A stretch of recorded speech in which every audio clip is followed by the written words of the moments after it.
Assalamualaikum warahmatullahi wabarakatuh. Untuk prakarya kelas 11 besok hari Rabu ini tanggal 9 bulan 9 2020, kita meneruskan masalah budidaya ikan konsumsi. Untuk budidaya ikan konsumsi mengenai analisis kelayakan finansial. Analisis kelayakan finansial dilakukan dengan tujuan menentukan sumber daya modal yang dibutuhkan menjalankan usaha budidaya ikan konsumsi. Kemudian membedakan persaingan. Dalam usahanya, seseorang wirausaha budidaya ikan konsumsi harus menghadapi persaingan. Setiap wirausaha budidaya ikan konsumsi harus memiliki strategi tersendiri untuk mampu bersaing. Analisis persaingan. Analisis persaingan ini sangat penting dalam rangka mengembangkan dan keberlanjutan budidaya ikan konsumsi yang dikembangkan. Untuk faktor-faktor yang dapat memunculkan ide usaha antara lain: 1. Faktor internal. Faktor internal adalah faktor yang berasal dari dalam diri seseorang sebagai subjek. Faktor internal itu antara lain: 1. Pengetahuan yang dimiliki, 2. atau B. Pengalaman dari individu itu sendiri, C. Pengalaman saat ia melihat orang lain menyelesaikan masalah, D. Instruksi yang merupakan pemikiran yang muncul dari individu itu sendiri. Sedangkan faktor eksternal, yaitu faktor eksternal adalah hal-hal yang dihadapi seseorang yang merupakan objek untuk mendapatkan sebuah inspirasi bisnis.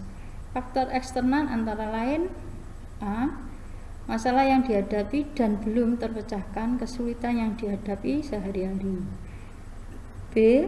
Kebutuhan yang belum terpenuhi baik untuk dirinya maupun orang lain, C. Pemikiran yang besar untuk menciptakan sesuatu yang baru. Risiko usaha. Unsur dalam mengurangi risiko usaha yaitu A. Adanya kesadaran dalam kemampuan mengelola usaha, peluang dan kekuatan perusahaan, B. Adanya kerja prestatif, dorongan berinisiatif dan antusiasme untuk melakukan strategi usaha, C. Adanya kemampuan merencanakan strategi untuk mewujudkan di dalam lingkungan usaha, dan D. Adanya kreativitas dan dalam menerapkan cara mengolah keadaan demi keuntungan. Sumber daya yang dibutuhkan budidaya ikan konsumsi adalah 1. Man atau manusia. Manusia adalah makhluk kerja sehingga faktor manusia adalah yang paling menentukan. Oleh karena itu, manajemen timbul karena adanya orang-orang yang bekerja sama untuk mencapai tujuan. 2. Mesin. Mesin digunakan untuk memberi kemudahan atau menghasilkan keuntungan yang lebih besar serta menciptakan efisiensi kerja.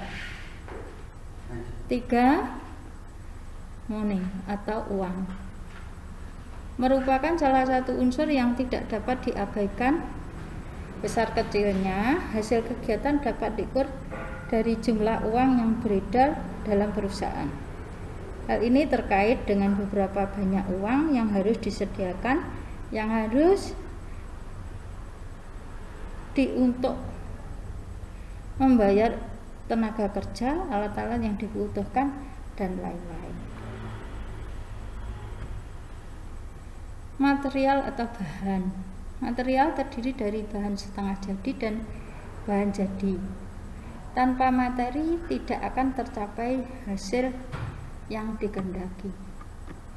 Metode atau metode. Dalam pelaksanaan kerja dibutuhkan metode atau cara yang efektif dan efisien dalam bekerja. Suatu tata cara kerja yang baik akan memperlancar jalannya pekerjaan. Sebuah metode dapat dinyatakan penetapan cara pelaksanaan kerja suatu tugas dengan memberikan berbagai pertimbangan kepada sasaran fasilitas, fasilitas yang tersedia dan penggunaan waktu serta uang dan kegiatan usaha. Market atau pasar. Memasarkan produk atau distribusi produk sudah menjadi sangat penting. Barang yang diproduksi tidak tahu, maka proses produksi barang akan berhenti, sehingga proses kerja tidak akan berlangsung. Agar pasar dapat dikuasai, maka kualitas dan harga barang harus sesuai dengan selera konsumen dan daya beli konsumen. Terima kasih atas perhatian dari anak-anakku, semoga tetap bermanfaat untuk kedepannya. Jangan lupa dipelajari untuk ulangan harian bersama. 1. Kerajinan dari bahan limbah berbentuk bangun datar. 2. Rekayasa peralatan sistem teknik. Wassalamualaikum warahmatullahi wabarakatuh.